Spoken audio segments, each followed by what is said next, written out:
help organizations, help employees as well understand that the world of work has changed so dramatically. Yes. Career development has fallen pretty far behind. We're still doing it the way we've done it for 20, 30, 40, 50 years. And it's really time that we kind of shake ourselves loose, wake up, and figure out a new way of approaching what's only become more important to employees and organizations alike.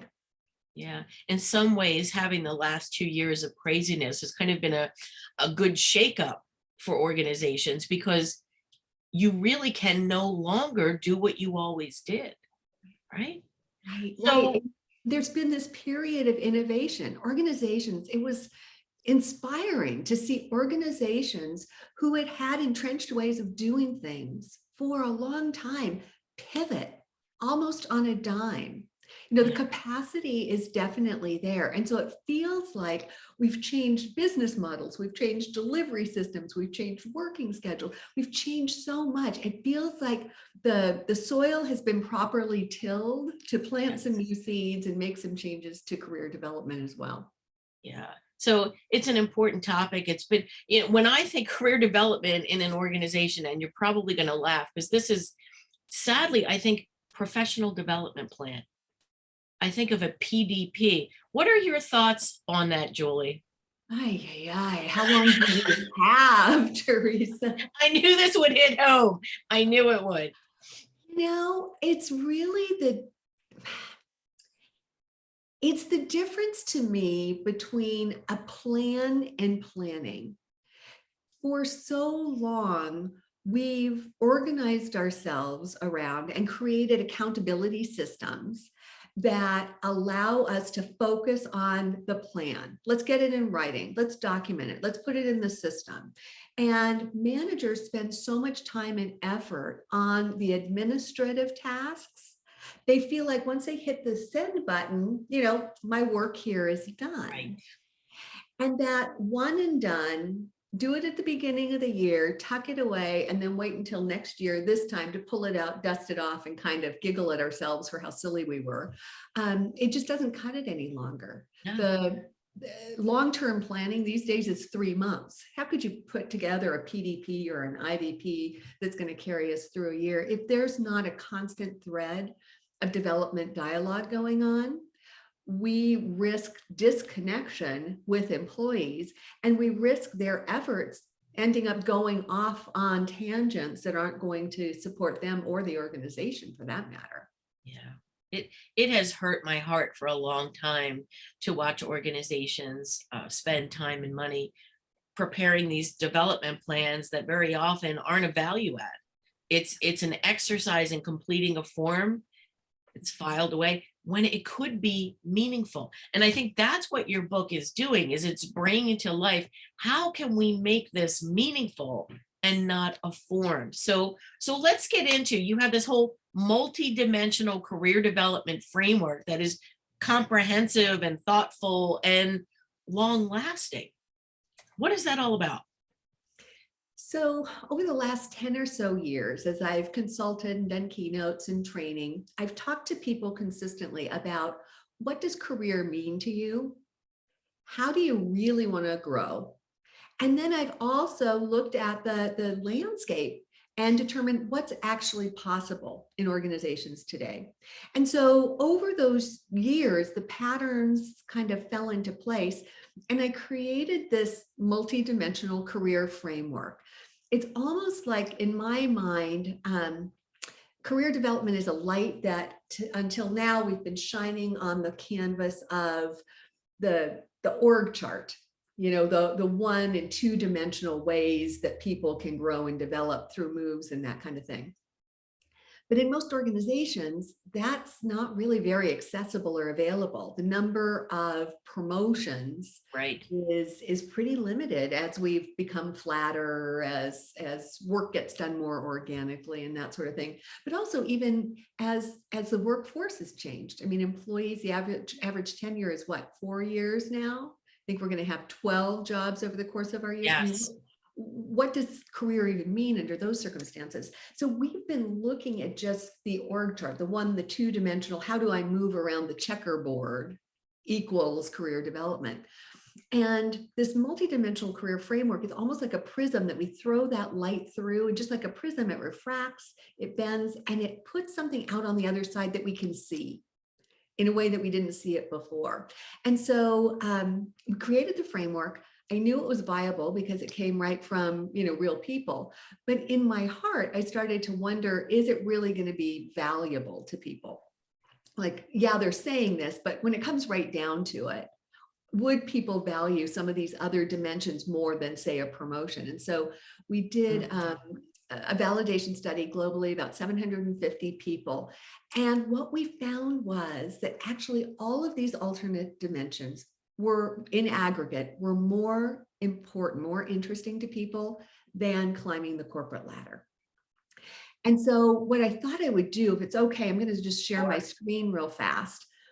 And we have in the book a self-assessment that aligns with the multidimensional career framework. But for our purposes, just given the time that we have, here's a Rorschach version of the whole thing. So let me just ask those of you who are with us live, or if you're watching a replay, take a moment and look at these statements and just identify which of these reflects what's of greatest interest to you right now. What's most alive for you? Which is most interesting? And I'll give you a moment I'll stop jabbering at you.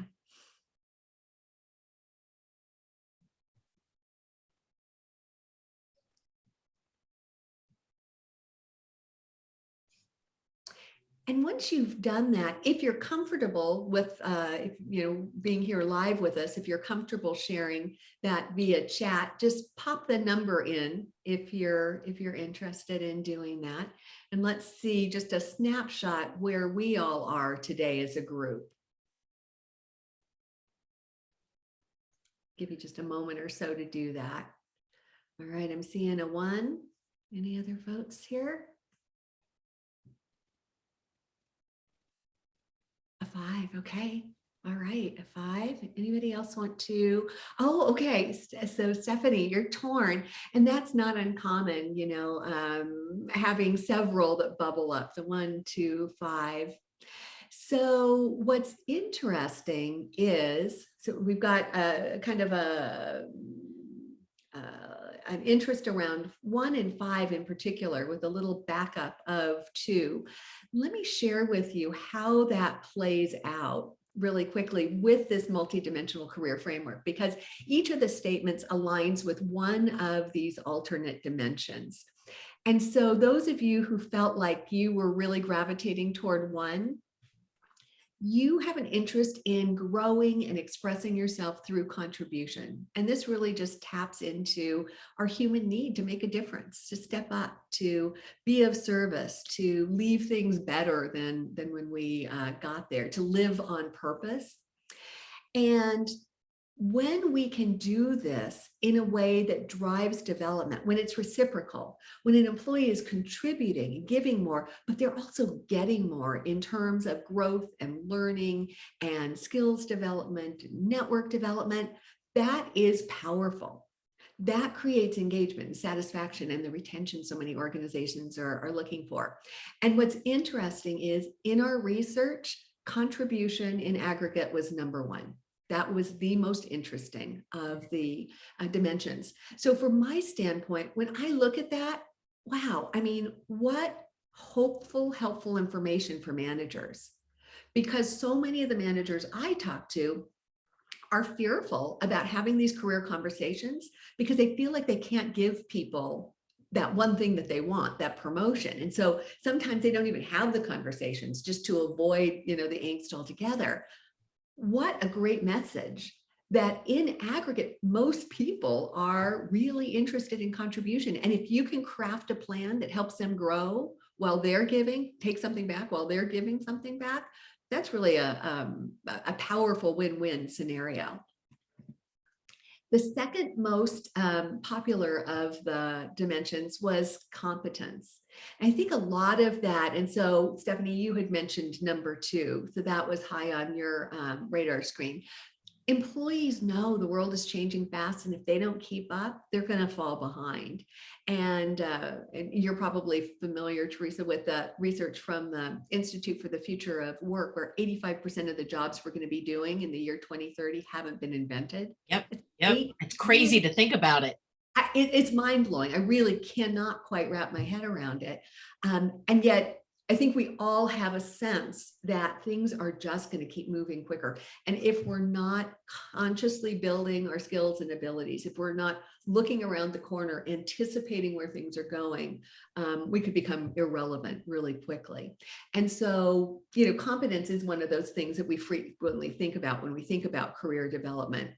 Connection was next. And connection is all about, there's that expression, it's not what you know, it's who you know. And it's overblown, but there's a dimension of that when it comes to career development. We learn so much from and through others, that being able to build strong relationships, expand your network, build a community, enjoy visibility. I mean, those are powerful growth and development opportunities for folks. This one is not on most of our radar screens when we think about career development, but confidence can be a deal breaker when it comes to our careers and our development. 70% of us will experience the imposter syndrome at some point in our careers, many of us more than once in our careers. And so sometimes the most important thing we need to do from our development standpoint is figure out, how can I feel really assured and confident and trust my ability to show up and perform predictably. The next one, and again, I'm just going in order in terms of our research, in terms of interest. Challenge, I think many of us think about that when we think about career development, stretching ourselves, pushing the limits, seeing how far we can take something, but doing it with the intention of development. What happens so frequently when we challenge ourselves, when we do those stretch assignments, the work is in the foreground and the development just falls so far in the background that we forget that that was the reason for doing it in the first place. Next is contentment. This one I get a lot of raised eyebrows around, because I think there's a sense that maybe contentment equals complacency, and that's not the case at all. There are times when you think about new entrants to the workforce, they're going to be working for decades, 3, 4, 5 decades, maybe longer for that matter. It can't be a sprint up that corporate ladder, through the corporate maze for 50 years.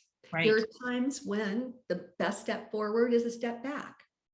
Cultivating the ease and the joy and the meaning and the balance and satisfaction that we need to be able to sustain ourselves over that long trajectory. And this one's become increasingly important, I believe, over the last couple of years. And choice. Autonomy is one of the top 3 psychological needs we bring to the workplace. The need for volition, decision-making authority, control. And this one, again, has become a biggie these days, especially as folks who were distributed are being invited back to the workplace. And we're wanting more control over the where and the when and the how of work.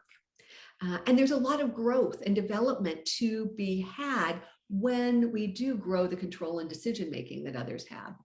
And then finally, the last C is climb up the corporate ladder. As much as I'd like to say that promotions are so yesterday, the truth is they're today and they're going to be tomorrow. And there are times in our careers where that is the absolute perfect next step. The problem is that is one that we have no control over. Right. Managers or as employees. All the rest of them, totally in the sphere of influence of managers and employees to affect, allowing for anytime, anywhere, no excuses sorts of development opportunities. I love that you said that it's an area where we really don't have a lot of control getting promoted. And I think about the folks who really want to flip or a flow chart I want to get promoted. Teresa, tell me what's on the flow chart. I will follow the flow chart. And it's very, you and I know it's very complex. And yes, there are things you can do that contribute to that possibly happening, but ultimately it is beyond our control. Yeah. Well, and even when there is the flow chart, I remember working with this organization, consulting with them, and they had their primary employee population were PhD economists who had Okay. been at the top of their classes everywhere, the smartest kids in the room through the process. They came into this organization, they moved fairly expeditiously through the ranks, but then they got to this point where all the smartest kids in the room were together vying for very few next slots. And they checked all the boxes, they took Yep. all the classes. Every year they would sit with their manager and say, but I did this and I did Yes. that and I went there and I got Frustrating. this. Yeah. And they referred to this place in the organization as the bulge. It was the Wow. bulge where they had all this talent. And despite the fact that they had done everything they were supposed to, they had followed the flow chart, there simply wasn't a place for them to go. Wow. That's interesting, Julie, because you're working with a lot of organizations, and I'm curious, think about an organization that does this well. You don't even have to name the company, but like, what does that look like? Think about an organization that boy, they just get it. What are they doing? I think a big piece of it is they've redefined career development from being an event to being a relationship. Oh, When we put it on a calendar, when we treat it as a discrete activity that we engage in, it just necessarily ends up being episodic. You're going to do it now, you put it away, and then you think about it in 3 months when you have your next whatever conversation. And the organizations who've cracked the code on this have helped their managers understand that career development at its core is a relationship. And it's a relationship that plays out through ongoing communication, that ongoing dialogue, that thread of conversation day in and day out that hits a pause button and says, what are you learning today? What did you get out of that? What's most interesting to you? What do you think you want to dig into next? What kind of work do you want to be doing? What would be interesting to you? When that's the nature of the ongoing conversation, and when we can draw experiences back to the learning and the development, suddenly at that point, you've got a development relationship, but you also have employees who recognize they're yeah, getting developed. You see those statistics all the time as well. yeah. How many employees are highly dissatisfied because they're not getting development? I wonder, are they getting development and they're not recognizing it as such? Yes. We're not drawing attention to it, shining the light on it, say, hey, this is development. It's interesting, Julie, because I think there is something to that. I think from a very canned perspective, when we think of development, we think of something in a classroom, right? We think like you're going to college or you're getting a certification of some sort. There's some kind, but you and I both know when we really look at our careers and we say, how did we get good? How did we get to where we are? No offense to my university days, but it really was a very small component of my success. So what would you encourage people when you're looking at holistically career development outside the classroom? What does that look like? Yeah, and that's a great observation, Teresa, because it is our default thinking. Because we grew up through a formal system of Yep. education, it's not unnatural that when we hit the workplace, we're looking to the training department, to the L&D professionals to Mhm. provide the solutions. It's so I frequently, when I go in, I'll audit the professional development plans or the individual development plans, and they look like course catalogs in many Yes. cases. It's just class, class, class, class, class. Checkbox. Yeah, and please know, I have nothing but the greatest respect for the L&D community, and I make my living, doing Yes. so. It's good stuff. Yes. Keep doing it, guys. But it is such a small part of the whole ecosystem of development opportunities and possibilities that exist. And kind of going back to what we were talking about before, the classes are out of the control of managers and employees yet again. Yeah. It's on a schedule. Maybe the employee is at the right level, or maybe they, aren't where they have to be in order to get that class. And maybe it works into their work. So much of that is outside of the control of the manager, the employee. Where their control resides is where the lion's share of the learning happens, and that's Yes. through experience, and that's that old expression, experience is the best teacher. It really does apply, and Yes. that's where managers and employees can come together. They can figure out, which of these dimensions, for instance, is most interesting. So maybe it's connection for whatever reason. Then together, they don't have to send the employee to a class on networking. They can sit down and say, okay, now whose input or perspective would you benefit from? And how can we find ways for you to connect with that person, perhaps work on a Yes. project together? Or what would visibility look like? What are the benefits of visibility? What's up, Yes. what's in it for you? How do we position you in that way? That's all stuff that managers and employees can sign off on without anybody else's involvement. Absolutely. And what's nice about that, those things don't cost money. So They really don't cost money. in fact, sometimes they end up kind of saving money, making money, because so much of the development that you can organically create is work that needs to be done. When you look around the workplace, a project, a void, a problem, those all represent really powerful developmental opportunities. And so when you have an Right? employee take those on with the intention of developing, you're also getting that work done.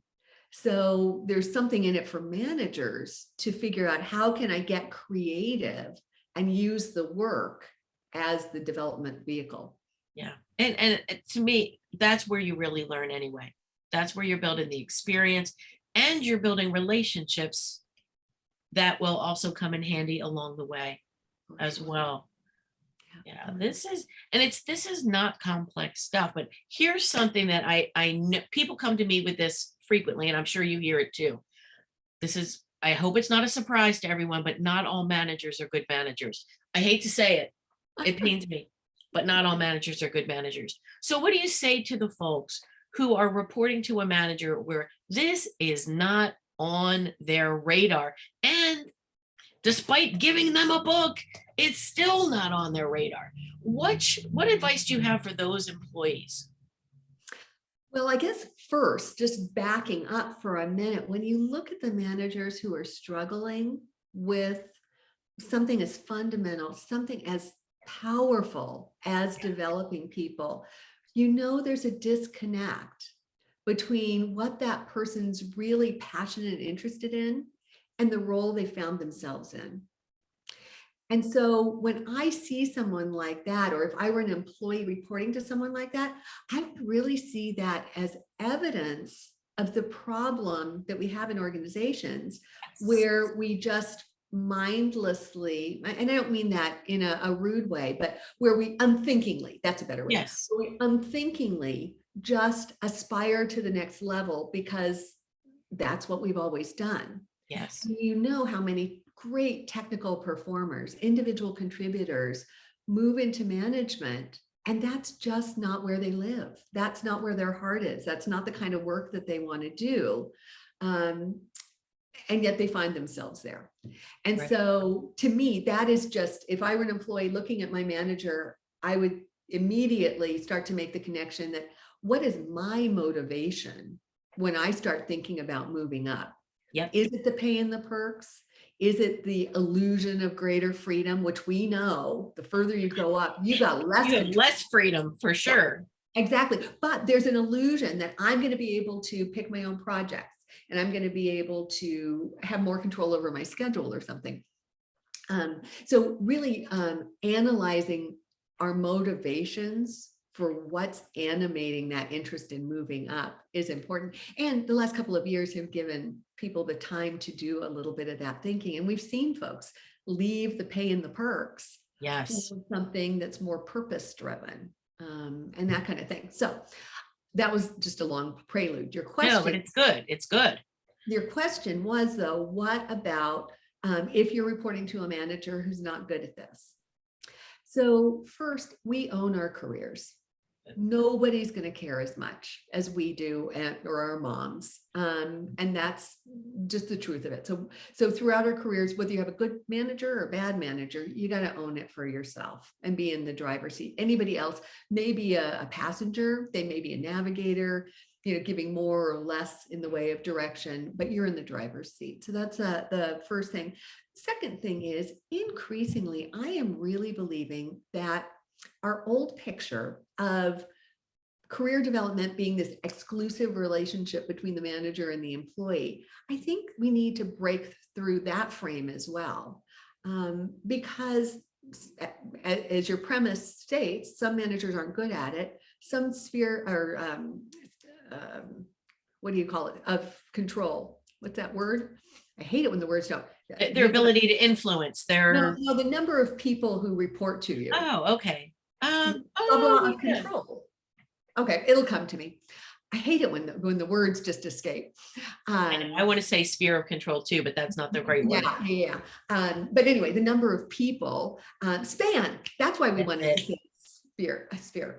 Span of control is so great that it's hard to be able to do that. We've got, remote relationships, hybrid. I mean, it's just becoming more and more complicated. So increasingly, I'm finding myself working with organizations to say, how do we democratize development a little bit, make it less exclusive relationship, but more collaborative. And so rather than doing the individual development plan, maybe it's a collaborative development plan where an employee pulls together a couple of folks, employee, peer, customer, supplier, those who are closer to the work that they're doing anyway, and collaborate on what is my plan that they then go to the boss with, so that you've got a clan around you, a support system, a community that will support you. They know you better, and they'll also hold you accountable because they're there day in and day out saying, hey, you said you were really interested in this, but I'm seeing your time is being spent over there. What's the rub here? I think that's a way to offload the pressure from all managers, whether they're good at it or not, and allow people to take more ownership and create plans that are more relevant for them. Yeah, absolutely. You have to own your career. And when you throw your hands up and say, well, the organization doesn't support career development, or my manager doesn't support it, guess what? It's you. You gotta drive it. So your book was really written for managers, but there's still a lot of value to, as an individual contributor, to look at this and say, I need to own my career. As a manager, because I know I can see this happening with some of my clients. How do you get folks to buy into this new thought process of a promotion is not the only way to get, because I know I can see them saying, dude, I just want more money and a better title. How as a manager can we get our folks to buy into, let's look more holistically at our career? Well, what's interesting is the research suggests that we've been working with a really limited vocabulary until now. Yes. Careers were our titles, and career development were the promotions that would get us to move among those titles. So we've had such a limited vocabulary that this new framework expands the vocabulary. And when we put those other options out there, people resonate with them. I mean, real people said contribution was number one, and then competence, and so forth. So one of the keys is to make that self-assessment available to people, because it's just a powerful way for individuals to recognize what's already going on inside themselves, but they didn't have the vocabulary, the words to frame it up. We have a paper-based self-assessment in the book, but then online we have a digital version, and the process of for the digital version is really interesting. We use what's called the maximum differentiation method for this self-assessment, and it's like the Gallup Strength Finder or the Yes. DISC assessment, where you have 4 statements, and you have to look at those and say which is most interesting, which is least interesting. Just going through this self-assessment, you can see light bulbs going on Yeah. above people's heads as they recognize, oh my gosh, that is really important to me. Anyway, at the end of 10 or 15 minutes going through the self-assessment, it spits out a free report that's emailed to people that tells them what are your most down to your least interesting of dimensions, gives some analysis, deep dive into their number 1 most interesting dimension, and then a series of questions for them to reflect on and prepare for a conversation with their boss. So That's if an wonderful. employee wanted to really take ownership, they could do the self-assessment, learn about the framework, learn what's most interesting to them, and have a tool, to go in and guide that conversation with the boss. And it is interesting, Teresa, that you should mention the book was absolutely written to managers and leaders. The first endorsement that we got back from somebody who, a big name, I mean, I won't say who it was, but the endorsement was all focused on you and as an employee and whatnot. So even somebody who works in the leadership field could read it with an eye toward, here's how I can use it.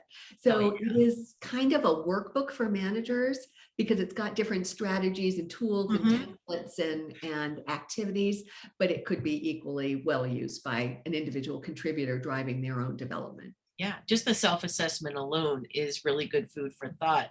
I was even looking at it in terms of from a recruiting perspective, getting a sense of what's important to you and how does that align with this organization. So if I'm selecting things like it's important for me to get promoted and have power and I'm joining a nonprofit, like it's good to know that that may not be met here. But here's what will be met here that you won't find somewhere else. Yeah. And that's so powerful, especially right now, given the employment landscape. Yes. Imagine a candidate who's coming in and having a really candid conversation about what the career possibilities are before they're even hired. That's not happening in most organizations. And that could be the difference between taking a job and not taking a job. Yeah, it's good for the applicant, but it's also good for the company because you want to hire people that align with what is. Yeah. I mean, if you're going to work for a really large organization, there are pros and cons. Yeah. If you're going to work for a really small organization, pros and cons, and you want to align with what's possible. Yeah. Really good stuff. Guys, I want to mention as we continue our conversation, if anybody has a question, you are welcome to put that in the chat and or raise hand, and we are happy to answer questions along the way. But Julie and I could talk about this for hours because this is the stuff that we love. We love it. Now I realize I didn't completely answer one of your questions about how do we deal with the employees who want to climb. Yeah. And are looking for that because it's the reality and it's appropriate in some cases.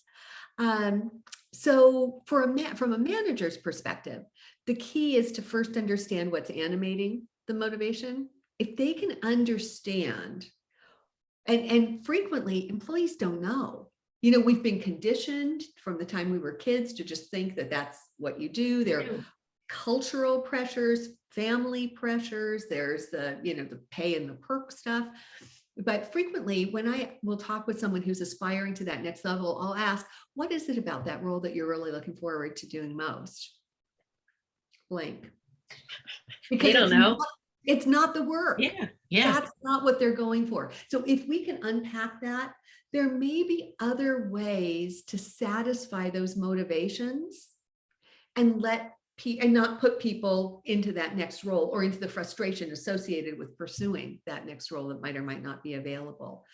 The pay and perk thing, organizations are getting really creative these days. They are. Resources professionals, it just blows me away, the innovation that they're bringing to compensation. That, of course, we've had the dual tracks, the management and the technical track for some time, but creative ways to be able to use short-term and long-term incentives rather than pay increases, spot bonuses, Yes. compensation for competency development, looking at how do you pay for outcomes rather than the time people are spending. So the pay thing, I think we're moving in a direction where some of that is going to be addressed. But the other thing is really thinking about total compensation even more broadly than we have before. It used to be the money, and then there were the health benefits and vacation. But what else are we offering these days that people really are resonating with? I mean, the flexibility around scheduling, remote and hybrid options. Yes. Huge. Huge, yeah. And the ability to contribute and build your competence and build your confidence and your connection, all of those things as well. So there's part of me that thinks we have an opportunity to really broaden the umbrella over which, all of those compensation elements come. So that's one piece of it. The other thing for managers is to be really honest with folks. There's nothing worse than hearing no now than having the can kicked down the road and hearing no later and feeling like I wasted 6 months. Yeah, I wasted a year. So being really honest with people about what's available and their readiness, having candid conversations that say, yeah, I hear that you want to be a manager. And yet your ability to get along with team members would show that you don't have the skill set at this point to be able to then interact with people on this plane. What can we do now? How can we use the envelope of your current role to build those skills and ready you for where you want to go? When you and I both know it's really unkind to promote people into a management role when it's just not their thing. Yeah. It's just not, they're happy for a day. Yeah. And it's really tough. I see this book as useful also for helping managers and individuals who are downshifting. And I'm watching this happen. So there are people who've been out in the working world for a while. They've made good money. Hopefully they've stashed some money away, so they're okay. And they not only are they not looking for any higher titles, they're actually looking maybe to go a level down. The challenge that I see is organizations often are like, oh, well, no, we don't want you. How can we help people make that shift? Because they are basically using what you're saying here. What's important to you? Peace of mind and being able just to make a contribution. They're not looking for, how do we make a case for people who are very, very qualified to downshift? Well, I think the employment marketplace is the case for that right now. Right now is the time. It's true. Yeah. So for anyone who's thinking about that, to use this time when an organization cannot afford to lose you to renegotiate. And that organization is going to want to keep great talent, Yes. especially great talent that wants to contribute. We're not talking about, eating bonbons here. We're talking about people who have institutional knowledge, who have experience, who have relationships, and who want to take a little bit of the pressure off, but still keep contributing. Most of the folks who have contributed well in the past are going to have a tough time when they shift down. Nobody's going to stop giving at that point. Right. It's a matter of changing the rules of the game. So right now is the time for employees who want to do that to start thinking about it, proposing it, and making the business case. I mean, that's the whole thing, helping the organization understand what's in it for them. And if we do that, if enough of us do that right now, that then becomes part of the culture. Yeah. And this is It's a whole shift, Julie. It's a whole shift in how we look at career. I'm Yeah. hoping, don't you think maybe 10, 15 years down the road, this will be the norm because it just has to be. And because we're all living longer and Yeah, we're working longer, it's got to, it's just not, life isn't linear no, like it used to be. And there's part of me that wonders, Teresa, I know this is probably, sacrilegious, but there's part of me that almost wants to get rid of the word career altogether. I just wonder, how does that mess us up? It just evokes all of those expectations. What if we just talked about our relationship with work and how we want to grow I and know. express ourselves? Would that take some of the pressure off? Would it make it easier to downshift, to change your focus? It's interesting. What would we call it? Our life contract. Our, Yeah, or just work. Yeah, just our yeah, relationship with our work. interesting. Interesting. So what are some things that you see that are getting in the way of people being able to do this? And I know it's a lot of this is what we've always done. Are there any things that you see that are roadblocks that we just have to find a way to get around? Well, part of it is a lot of this operates invisibly and internally. So I think one of the big roadblocks is the mindset shift, Yeah. just helping people understand that there's an alternative to Yes. that traditional up the corporate ladder climb. So I would say that's one big piece of it. Secondly, it's helping managers, equipping them to have different kinds Yeah. of conversations, taking the edge off, helping them understand that not everybody wants the promotion, but everybody wants to keep growing. And so how can you have those conversations that aren't about what people want to be, but Right. are about what people want to do? Because you can Yes. say yes to the doing. Frequently you find yourself saying no to the being conversations. And then we touched on it, I think we do have to crack the code on the compensation piece of it, because that is a legitimate motivator that is causing people to pursue things, in some cases for the wrong reason. Yeah.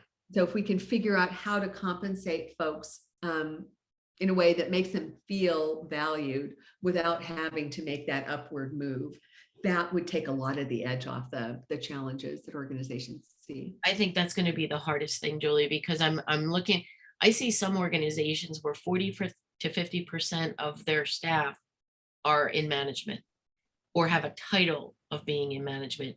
And it's all because we have to fit into this climb thing. And there's other things other than just money. It's, do I get an office?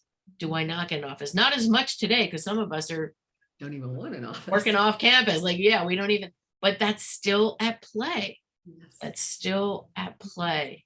And in organizations that can start to decouple some of that stuff, where it's, I don't know, I'm just thinking back to my early days of management, and you had to be at a certain level to get an office with a window to the outside. Yes. And at a certain level to get the credenza behind your desk. Yes.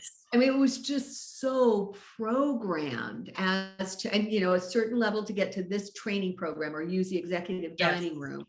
Yes. As you start decoupling the level and the comp from some of the creature comforts, Yeah. That's what's going to happen. could go a long way. And just office setup is a perfect place to start.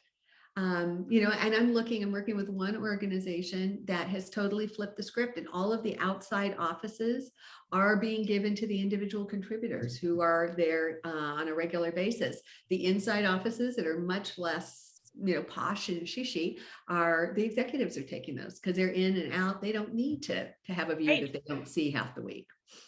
That is so smart. So smart. I have to laugh as you were talking about who gets a credenza and who gets, I remember there were different chairs in our organization. Julie, I mean, different chairs. And one time, and this is going back years, there was a department move. So the department moved on. And when the department moved, they leave behind their furniture and whatnot. So a colleague and I went over and we're like, oh, look, these chairs have arms. Let's get them. So we went, and here we are. We wheel the chair back to ourselves. We're like, oh, there's arms on our chair, arms. And then there was an associate systems manager who walked by. You've got The arms. shock, the shame of it. Where did you get those chairs? And my friend and I are like, in the department that just left. She goes, you shouldn't have. I mean, Julie, this is I so know. in some ways, we have to be glad we have evolved from that, have we not? Yes, we have made progress. And even you think about the pay compression, the distance in terms of compensation between CEO and employee, that's gone down. So I think what we're talking about is reducing those differentials Yes. on all levels. Yeah. Yeah. And And we're evolving. Here's Nadine really appreciating the discussion on re-examining promotion to being a manager. I'm an ex-ennial and have never been interested in managing people, just processes or functions. And knowing Nadine, she's a rock star at what she does. Why would you want to change that? Right. There was just a Freakonomics episode on this. And it was exactly, Nadine, the situation that you're talking about. This technical woman who loved what she was doing, went up, kind of because that's what she was supposed to do, and was miserable managing, and ended up extracting herself from that situation, going to another organization to do the work that she loved. And that having permission even to say that is so empowering. And then to be able to say that to your manager and co-create still additional opportunities for you to grow and learn and expand your competence and the contribution that you can make, that's even better. Yeah. It's my husband learned this early in his career and never took the manager promotion. So he worked his entire career doing individual contributor work and being glad to do that. But it's so hard for us not to, myself included, get sucked into that paradigm where now we need to manage people and we really don't. I love Nadine. This sounds like where the shift to job families from traditional hierarchies can be helpful to organizations. Absolutely. Those pictures that we have so, tattooed into our brain of the org chart and that upward climb, that's probably the toughest thing to be, you were asking about what gets in the way. I think it's the pictures we've got in our own heads. I know. And if we could shift those, we'd be way ahead of the game. Yeah. It's really about how can you make the amount of money you need to make to live the lifestyle you want to live? I think that's first. And two, have the work that actually feeds your soul in some way, that gives you joy, that is meaningful. Yeah. Yeah. And we've seen people make that, that trade-off over the last 6 or 8 months. We all know folks who have given up the high-paying, big perk, prestigious roles to do something different that means more to them. And yeah, we got to keep the roof over our heads and the lights on. I mean, so that's non-negotiable. There's a baseline there. But I think a lot of us are really looking at what's enough and what really matters. And also be open to the possibility that you can still make that same money doing something else. I remember leaving my corporate job saying, I'll never make this money again. And I'm certainly making that money again. So you just never know. Well, and it triggers a conversation I was having with a young person who was frustrated, got to the point where he understood he didn't want to move up the corporate ladder, but he did want to make some more money. Sure. He felt like his contribution warranted that. And so he went in and had a very candid conversation with his boss and negotiated a slightly shorter work week. So, if you calculated the dollars per hour, he saw that increase, but it gave him a half day a week to be able to start his own consulting business. Nice. And so he's able to supplement his income that way. It's not coming out of the company's coffers. He's more engaged now because he realizes what he's learning at the workplace is also infusing itself into his own business. And it was a net neutral for the organization, but a net positive for the individual. It's these creative solutions that are going to make all the difference. Well, this hour flew by. It is 12:55. I can't believe it. Beth, thank you for the thank you. And thank you for joining us. Julie, what's coming up for us that you want to share? Is there anything you want to promote? Any place you're going to be? Oh, we're still doing so much virtually. So book tours and that kind of thing are all happening in the ether. But I'm always around my website, so folks can always find more information there in terms of activities and resources and that self-assessment as well. And I'm just so, so grateful to all of you for coming, and to you, Teresa, for the opportunity to talk. As you said, we could talk like this for days Yeah. on end. In fact, let's schedule that. You know what? I think I need to come out to California, and we're just going to break bread and share a meal and spend some time, because our passions are aligned, and we are on this earth, but a finite amount of time, right? And I think we're both looking at this like work is a big part of our life. Let's make it a joy. Let's make our lives meaningful. And that's what you are helping people do through the two books that you've written. So good work, noble work. I am honored that you joined us at Meet the Author, and I am honored for our friends that joined us today for the conversation, and those that will tune in at a later date. Julie, thank you so much. Oh, thank you. And everybody, don't forget to come back next time for Keith Baldwin. Yes, April 8th. Keith, thanks for joining us, man. Now you see what we're going to do in a few weeks. Love you guys. Take care. Thanks so much. Bye. Bye-bye.